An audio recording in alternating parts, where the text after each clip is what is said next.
अब हम दूसरे वेरिएशन पे चलते हैं।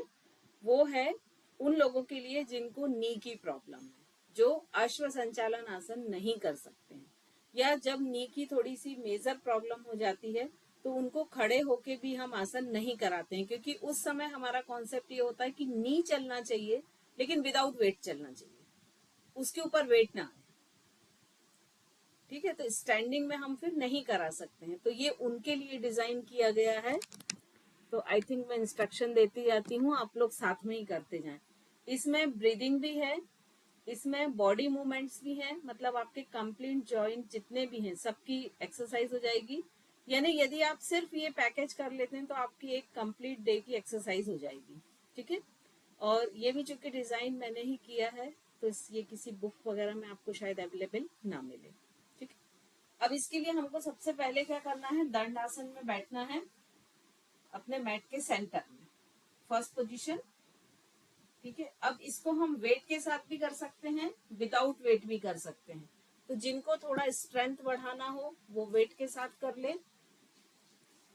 मैं वेट के साथ इसलिए दिखा रही हूँ, इसको हम नॉर्मल करेंगे, फिंगर्स को इस तरह इंटरलॉक करेंगे, चेस्ट पे रखेंगे, दोनों एल्बो को जितना पीछे लेके जा सकते हैं पीछे लेके जाएंगे। ये एक पोजीशन हो गई, और इनको पलटते हुए सामने की तरफ पुश करेंगे, जैसे हम किसी दीवार को या किसी चीज को पुश कर रहे हैं। ये दूसरी हो गई। तो ये इनहेल एक्सेल, इनहेल एक्सेल, ये विदाउट वेट हो गया। और जब हम वेट लेके करेंगे तो इसी को कैसे करेंगे, इनहेल एक्सेल, इनहेल एक्सेल, ये विथ वेट हो गया। ठीक है, और स्टार्टिंग में ये 5 बार या 10 बार डिपेंड करता है कि उसकी कैपेसिटी क्या है। हम लोग मोस्टली ये 20 टाइम्स कराते हैं। ठीक है, तो डिपेंड करता है कितनी बार कर रहे हैं। हम आज 5-5 बार करेंगे सभी। ठीक है, तो 1 2 3 4 5, ये हो गया हमारा फर्स्ट स्टेप। सेकेंड स्टेप में हमको क्या करना है, दोनों हाथ ऊपर लेके जाने हैं, चिन एकदम फ्लोर के पैरेलल। अब यहाँ से सिर्फ दोनों हाथों को बिना गर्दन हिलाए पीछे लेके जाना है, 1 2 3, और इसी में हम इसको वेट के साथ भी कर सकते हैं कि वेट ले लें और यहीं से 1 2 3 4 5। इसमें ध्यान रखें कि नेक आपका बिल्कुल सीधा रहेगा। ये सेकेंड पोजीशन हो गई। अब थर्ड पोजीशन में हमको सामने देखते हुए, चिन और चेस्ट को हाइटेड रखते हुए हाथों को सामने लाना है, और इस तरह से ये 2 फिंगर जो हैं इनसे पैर के अंगूठे को इस तरह से पकड़ लेना है। ठीक है, अब यहीं से हमको सामने देखना है, सिर्फ यहां से पेल्विक से 1 2, एल्बो को बेंड करते हुए नी से टच करने की कोशिश करना है, 5, बस 5 करें। अब जिनका हाथ यहाँ तक नहीं जाता वो बेल्ट ले सकते हैं, बेल्ट को यूज कर सकते हैं। ये थर्ड स्टेप हो गया। फोर्थ स्टेप में हमको लेफ्ट नी पर की एक्सरसाइज करनी है। फिंगर्स को इस तरह से थाई के नीचे इंटरलॉक कर लेंगे, पैर इस पैर से मैं दिखाती हूँ, आप लोग लेफ्ट से करिएगा पहले। पैर का पंजा जमीन को टच करता हुआ, ये एक पोजीशन हो गई, और इसमें जितना आप पास ला सकते हैं नी को ये लेके आएंगे विथ एक्सेल, और इनहेल करते हुए इसको सीधा करेंगे, और पैर की उंगलियों को धीरे धीरे अंदर, एड़ी को बाहर, घुटना बिल्कुल सीधा। निधि जी घुटना और सीधा करिए। ठीक है, करते जाइए, 1 2 3 4 5, ये फोर्थ एक्सरसाइज हो गई। ठीक है, अब फिफ्थ एक्सरसाइज जो है उसकी तरफ हम आएंगे। तो फिफ्थ एक्सरसाइज हमारी है नौकासन। तो नौकासन में आपको अगेन टोस को बाहर की ओर कर लेना है। अब जिनको नौकासन बनता है वो डायरेक्ट नौकासन में आ जाएंगे, जिनको नहीं बनता है तो वो कैसे करेंगे, इस तरह की अपर बॉडी को डाउन कर लेंगे, ये एल शेप बनाएंगे, दिख रहा है, और ये एल शेप बना के अंगूठा यहाँ फंसाते हैं और उंगलियां यहाँ, और इस तरह से एल्बो को मोड़ लें, और दोनों टोस को पूरा बाहर की ओर खींच के रखें। ऐसा रखें कि बाहर अंगूठा पकड़ के कोई पैर खींच रहा है, और पैर को 30 डिग्री पर ऊपर उठा लें। तो तो जिनको नौकासन नहीं आता है वो इस पोजीशन में करेंगे, और जिनको नौकासन आता है वो सिंपली पहले देख ले, करें नहीं क्योंकि इसमें भी मूवमेंट करना है। तो सिंपली अपर बॉडी को पीछे ले जाएं, ये लेके आए। अब बैलेंस पूरा बन गया, आपके टो शोल्डर के लेवल पे हैं। अब आपको दोनों लेग्स को ओपन करना है और क्लोज करना है। 3, 4, 5। आराम से लेट जाएं।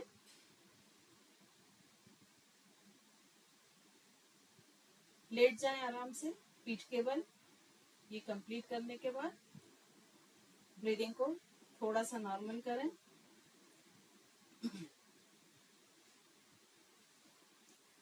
अब यहाँ से हमको थोड़ा सा रिलैक्स के लिए मरकट आसन करना है।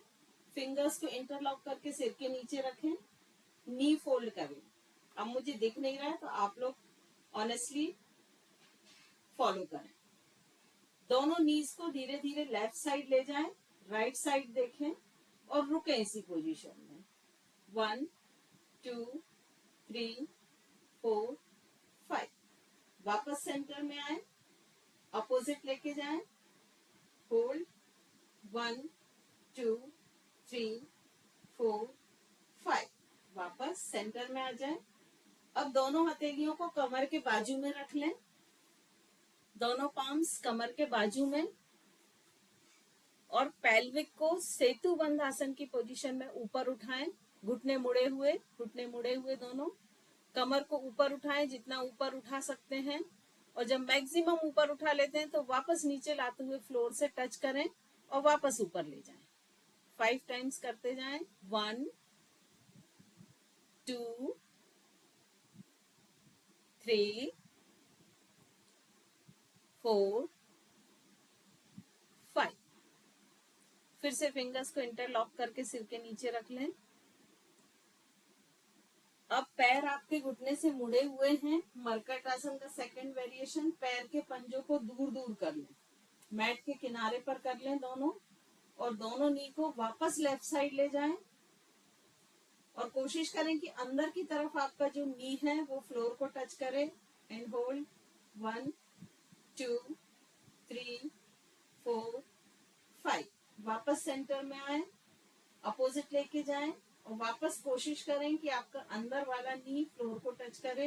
1, 2, 3, 4, 5।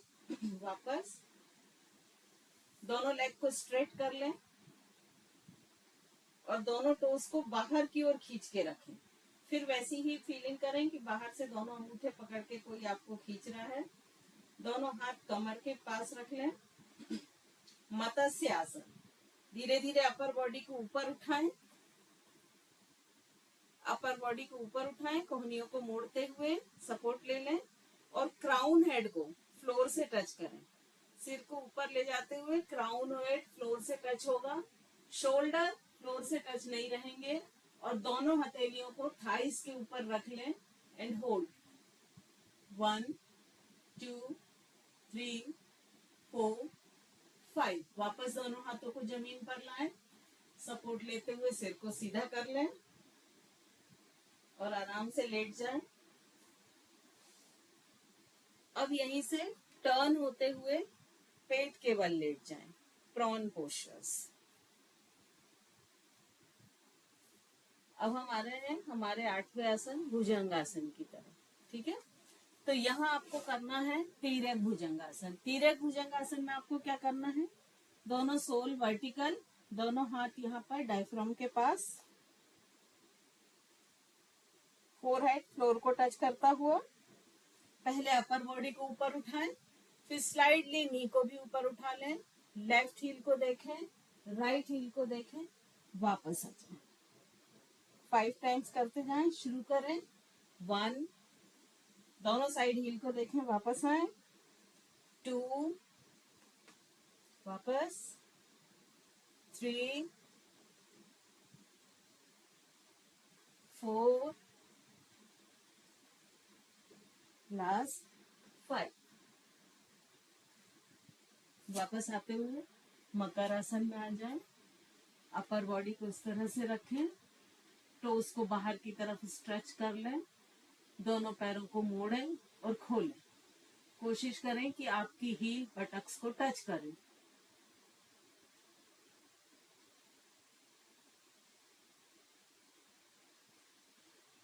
यहीं से धीरे से शशांकासन में आ जाएं।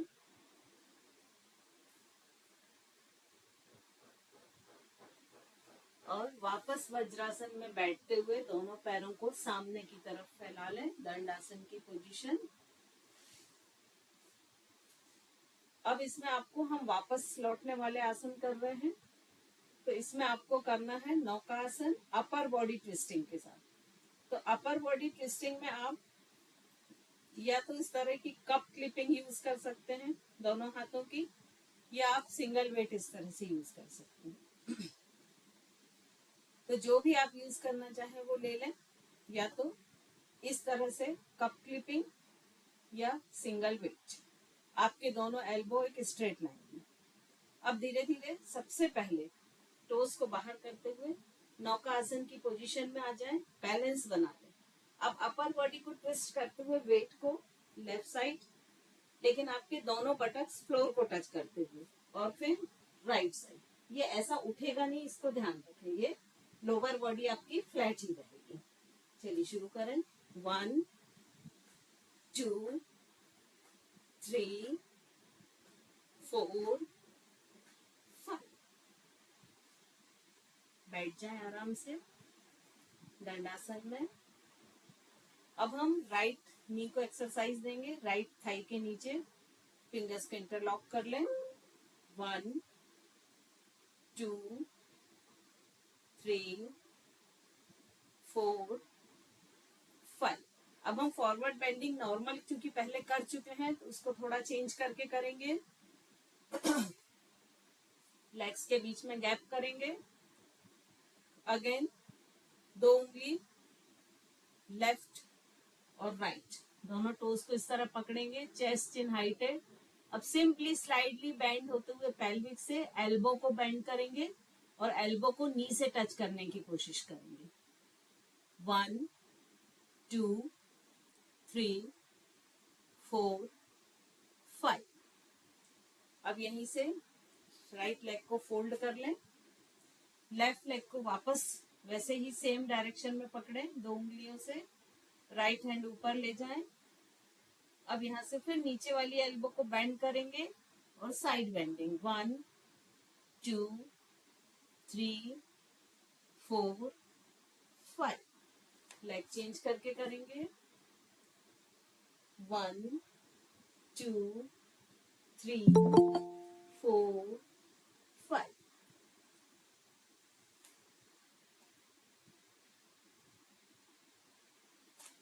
दोनों पैरों को सामने की तरफ स्ट्रेट कर लेंगे।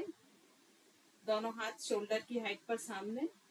टोज आप अपनी तरफ कर लें, नेवल की तरफ, हील बाहर की तरफ। अब यहीं से पेल्विक से झुकते हुए हाथ इसी हाइट पर रहेंगे। 1 2 3 4 5।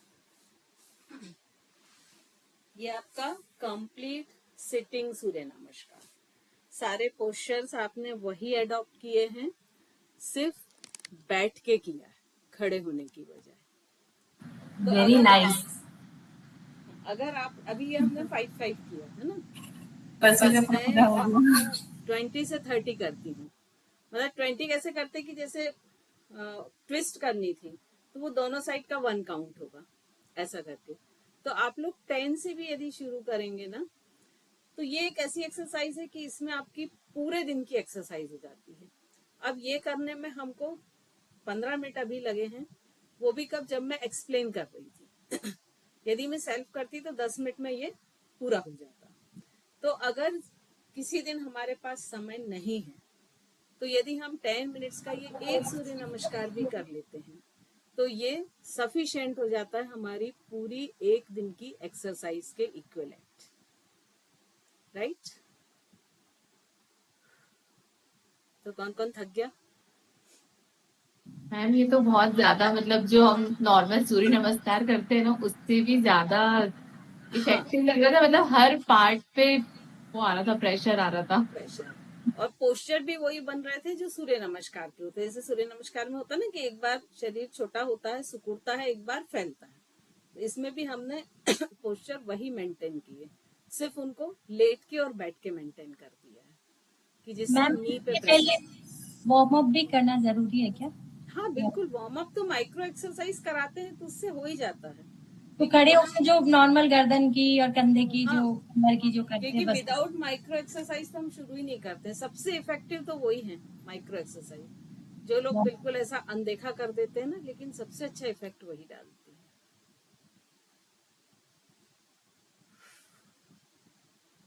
मैम स्टैंडिंग सूर्य नमस्कार है, उसके पहले भी वार्म अप कौन सा? वार्म अप सभी के पहले करना पड़ेगा।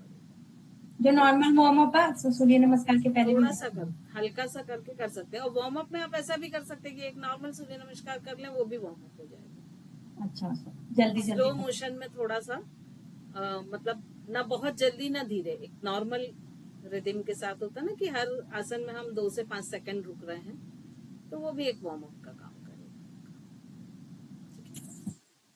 निधि जी।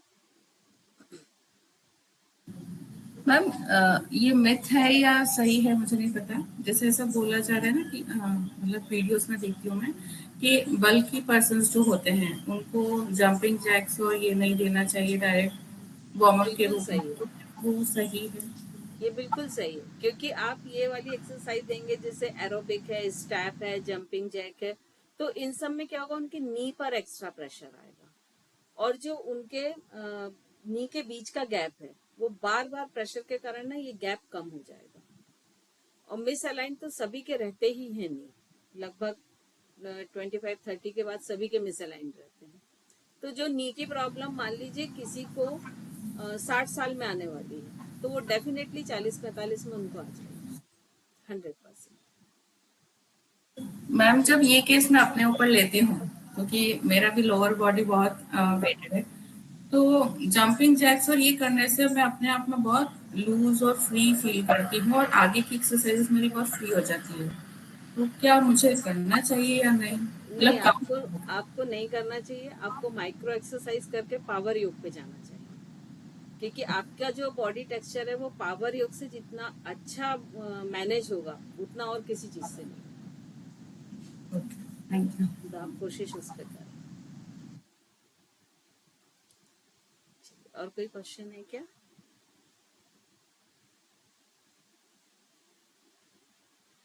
सब थक गए मैम क्या आज मेरा कुछ क्वेश्चन करते ये हुए? है, जी बोले। जैसे स्टैंडिंग सूर्य नमस्कार है और सिटिंग वाला है, तो हमें कौन सा करना चाहिए? दोनों मेरा कर सकते हैं बेनिफिट। आप तो, दोनों कर सकते हैं। जिनको नी की प्रॉब्लम नहीं है, ये जो सिटिंग वाला है ये उनके लिए डिजाइन किया था जिनको नी में प्रॉब्लम है।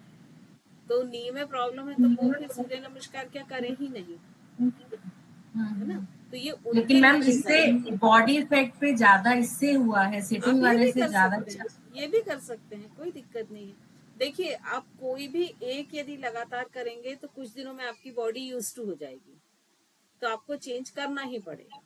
तो जैसे आपने सपोज 1 वीक ये किया, तो 1 वीक स्टैंडिंग कर लें।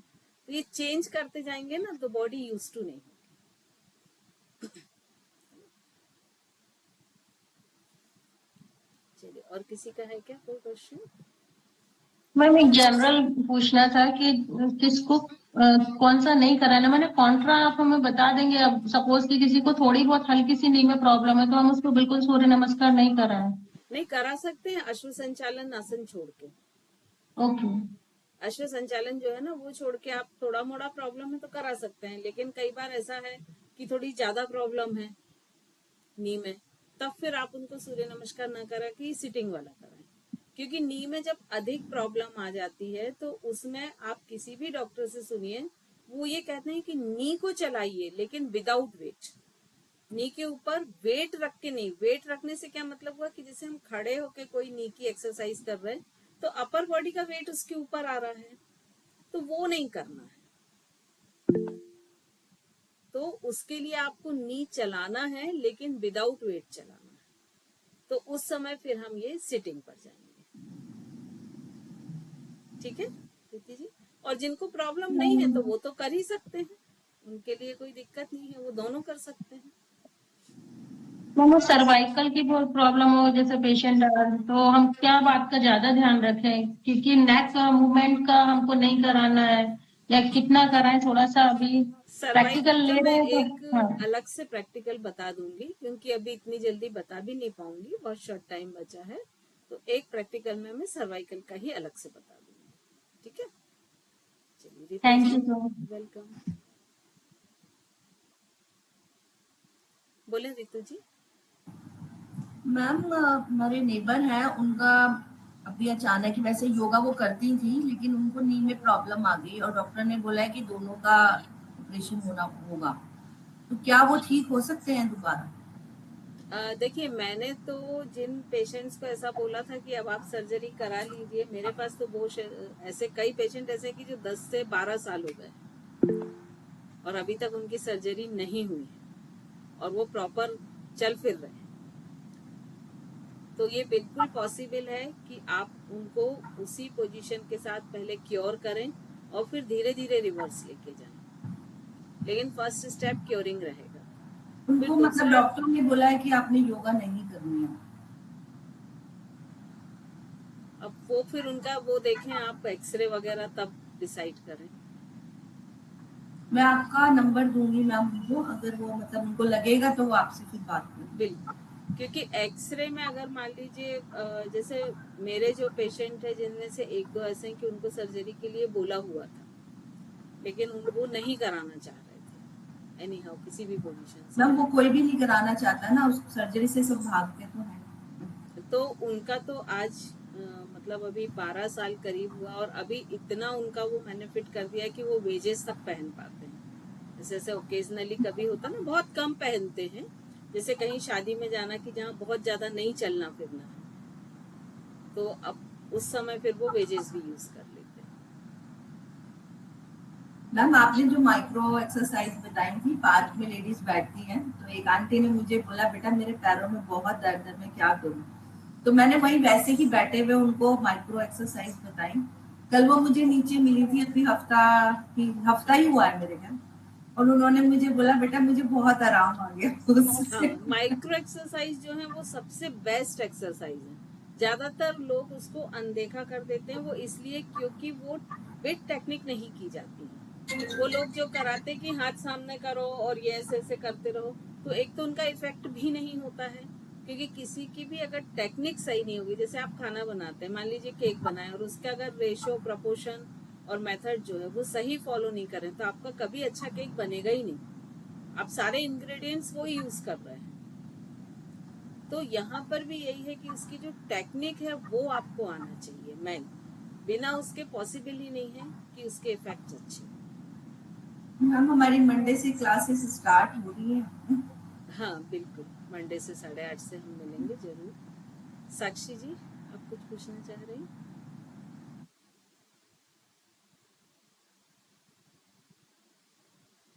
नी में कितने तरह की प्रॉब्लम्स होती हैं? नी में हाँ जी। बहुत सारी तरह की होती है। नी में एक तो सबसे बड़ी होती है जिसको लोग बोलते हैं कि गैप आ गया। एक्चुअली वो गैप आता नहीं है, गैप कम हो जाता है दो हड्डियों के बीच का। अब वो इस तरह का कप और ऐसा बॉल सॉकेट होता है, इस तरह से एक प्याले के अंदर अपन एक बॉल रखते हैं। अब वो इस साइड झुक रहा है कि इस साइड झुक रहा है कि सामने झुक रहा है कि पीछे झुक रहा है, ये 4 डायरेक्शन में 4 प्रॉब्लम तो ये हो गई। और सभी के लिए एक जनरल शब्द ही यूज किया जाता है कि भाई नी सर्जरी करना है और नी में गैप आ गया है। फिर इसके बाद कई बार ऐसा होता है कि जो कार्टिलेज होता है वो फट जाता है, तो उसका जो फ्लूइड हो जाता है वो पूरा निकल जाता है। कई बार वो सूख जाता है, कई बार उसके लिगामेंट्स टूट जाते हैं, कई बार पटेला की पोजीशन चेंज हो जाती है। तो मल्टीपल प्रॉब्लम हो सकती है नी में। तो इसीलिए मैं हमेशा ये चीज बार बार यूज करती हूँ कि कभी भी कोई व्यक्ति आता है और बोलता मुझे नी में दर्द है, कमर में दर्द है, तो आप उसको बिल्कुल एक्सरसाइज कराना शुरू ना करें जब तक कि वो एक्सरे डॉक्टर की रिपोर्ट सारी आपको नहीं दिखाता है। अदरवाइज कई बार बेनिफिट की जगह लॉसेस हो जाएंगे। मैडम मेरे पास ऐसे ही एक क्लाइंट है, मुझे डर लगता है उनको कराते हुए। वो मेनिस्कस प्रॉब्लम है और वो खुश भी रहती है और उन्हें दर्द भी बहुत रहता है। वो सर्जरी करा के बताइए उनको मन नहीं है और मुझे डर लगता है, तो ये रिस्क लेना चाहिए या नहीं? टेनिस एल्बो के बारे में उनका एक्सरे मंगाएं और फिर नेट को खोलें और टेनिस एल्बो के बारे में पूरी स्टडी करें। मैडम जब वो टेनिस पूरी एल्बो नहीं है, सुनिए, मैडम क्या है? टेनिस एल्बो नहीं है, मेनिस्कस टीयर है नी में, अच्छा मेनिस्कस, जो तो स्पोर्ट्स हाँ पर्सनैलिटी होता है मैं उनकी। समझ गई। उसके बारे में पूरी जानकारी लें, फिर हमारे पास निधि जी एक बहुत अच्छा ऑप्शन है, उनसे डिस्कस करें और वो जब ओके करें तो आगे बढ़ जाएं। निधि जी से इतना हम क्योंकि उम्मीद करते हैं कि वो आप सब लोग को थोड़ा सा पर्सनल टाइम दे देंगी। हाँ, मेरा बेटे से अभी बात हो रही है, वो बोलता फिजियोथेरेपी टेनिस एल्बो के लिए, क्योंकि वो भी फिजियोथेरेपी की ही कोर्स कर रहा है बैंगलोर में, सेंट जॉन्स में। ठीक है, तो इस तरह से उसको शुरू में प्लान करें। ठीक है, उसका एक जैसे प्रोफार्मा हम बनाते हैं ना कि भाई ये प्रॉब्लम है, ऐसा है, अब हम इसमें क्या क्या कराएंगे, तो उसके नाम लिख दिए, फिर वो निधि जी को भेज दें, वो ओके बोलती हैं तो फिर उसको शुरू करें। मैम एक बात शेयर करती हूँ। जितनी भी प्रॉब्लम्स होती है ना विदाउट इंजरी, जैसे कोई एक्सीडेंट नहीं हुआ है, कहीं गिरे पड़े नहीं है, तो जितने भी जॉइंट पेन्स आते हैं वो 90% ऐसा 99% समझ लो कि वो मस्कुलर इम्बैलेंसेस की वजह से होता है। और बिल्कुल क्योंकि योगा और फिजियोथेरेपी चाहे पैटर्न अलग है बट काम मसल्स में कर रहे हैं, तो मसल्स पे काम, जितना मसल स्ट्रांग होंगे और जितना फ्लेक्सिबल होंगे आपको जॉइंट पेन आएगा ही नहीं। आगे बिल्कुल सही ये बोल रहे हैं आप। है। और रही बात रोड ट्रैफिक एक्सीडेंट हुआ है या किसी इंजरी की वजह से आपको हुआ है, तो उसमें भी सर्जरी लास्ट ऑप्शन होता है कि बिल्कुल आप इनेबल है बिल्कुल और 100% आपको पेन आ रहा है, तो उसके पहले भी 90% हमारे पास ट्रीटमेंट होता है कि हम लोग उसके मसल्स को स्ट्रॉन्ग करें, उसके जॉइंट को फ्लेक्सिबल करें, और सर्जरी एक लास्ट ऑप्शन है। लेकिन लोग कई बार क्या डर जाते हैं या डॉक्टर्स उन्हें इतना डरा देते हैं कि नहीं लास्ट ऑप्शन है। मेरे पास जो केसेस हैं वो 100% रिलीव होके गए हैं, जो सर्जरी बोला गया लेकिन नहीं कराई। नहीं कर, इसलिए सर्जरी लास्ट ऑप्शन है, एक्सरसाइज बेस्ट ऑप्शन है। बिल्कुल सही बोल रहे हैं आप। एक्चुअली क्या होता है ना, जैसे नी है तो नी में हम क्या करते हैं, मान लीजिए उनकी जो बोन डैमेज हो चुकी है या जो भी प्रॉब्लम, उसको हम थोड़ी ना ठीक कर सकते। हम करते ये हैं कि उसके आसपास सराउंडिंग जितने भी लिगामेंट्स मसल्स हैं उनकी स्ट्रेंथ बढ़ा देते हैं, तो जो बोन पे प्रेशर आ रहा है वो डिवाइड हो जाता है। बस बेसिक इतना सा फंडा है, और उसका भी बेस क्या है कि सबसे पहले तो आप ये फाइंड आउट कर पाए कि प्रॉब्लम कहाँ है, जो बोलते हैं ना उसकी जड़ पकड़ पाए। और जब आपने जड़ पकड़ ली तो उसमें फिर आप देखें कि पहले उसकी फ्लेक्सिबिलिटी मैनेज करें, फिर स्ट्रेंथ मैनेज करें, तो ऑटोमेटिक वो इम्प्रूव हो जाएगा। साक्षी जी। मैम मैं ये चीज पूछ रही थी, जैसे जैसे ये निधि दीदी ने बताया ऑपरेशन के बोल देते हैं, जैसे अब कई बार किसी को बहुत वेरिकोज वेन्स हो जाती हैं, तो मैम उसका लास्ट ऑप्शन क्या ऑपरेशन ही रहता है, सर्जरी ही रहता है, लास्ट या वो हम ऑप्शन देखिए, यहाँ पर पेशेंट क्या गलत करता है कि वो फर्स्ट स्टेज पर कभी नहीं आता है, वो आता ही लास्ट स्टेज पर है। तो जब चीज बहुत बिगड़ गई तो आप क्या ही करोगे फिर।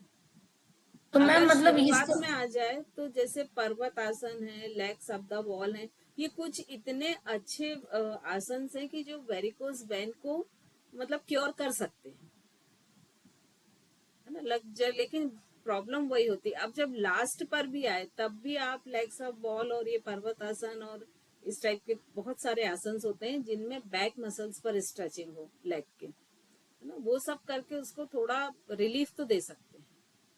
मैम अगर रिलीफ आएगा और वो धीरे धीरे रेगुलर वो चीज करेंगे तो क्या वो क्योर धीरे धीरे क्योर हो सकती है, ऑपरेशन से मतलब डिपेंड सर्जरी से बच सकता डिपेंड है? करता है स्टेज क्या है। यदि उनकी वो बर्स्ट होने लगी है ना, मतलब कई बार वेन्स फट जाती हैं, वहां से ब्लीडिंग होने लगती है, तब तो ओके। आपके लिए रिस्क फैक्टर है, क्योंकि आप जैसी एक्सरसाइज कराओगे वहां प्रेशर बढ़ेगा और वो बस्ट हो जाएंगे, फिर भी ब्लीड तब आपके होंगे। हाथ का केस नहीं है। लेकिन यदि वो बस्ट नहीं हो रही है, उनमें ब्लीडिंग नहीं हो रही है, देन आप जा सकते हैं इसमें।